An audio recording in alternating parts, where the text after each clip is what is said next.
ചെമ്മീനിലെ ചെമ്പൻ കുഞ്ഞിനെ കടൽ കാണാതെ മത്സ്യം മാത്രം കാണുന്ന ഒരാർത്തിപ്പണ്ടാരമായും കറുത്തമ്മയെ സ്നേഹാർദ്രതയുടെ കടലായും വിവർത്തനം ചെയ്യുന്ന സൗന്ദര്യ ഭാഷകൾ.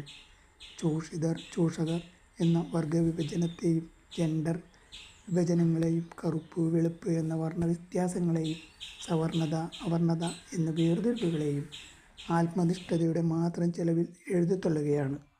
കൃതിയിലെ ചരിത്ര സംഭവങ്ങളെയും കൃതിക്ക് പുറത്തുള്ള ചരിത്ര സംഭവങ്ങളെയും അവ തമ്മിലുള്ള പരസ്പര പ്രവർത്തനങ്ങളെയും ചവിട്ടിപ്പുറത്താക്കുകയാണ് ശുദ്ധ സൗന്ദര്യാസ്വാദനങ്ങൾ സത്യത്തിൽ ചെയ്യുന്നത്. സർവ കെട്ടുപാടുകളിൽ നിന്നും സാങ്കല്പികമായി കൃതിയെ മുക്തമാക്കുന്ന ഇത്തരം കേവല സൗന്ദര്യാസ്വാദനം തന്നെയാണ്.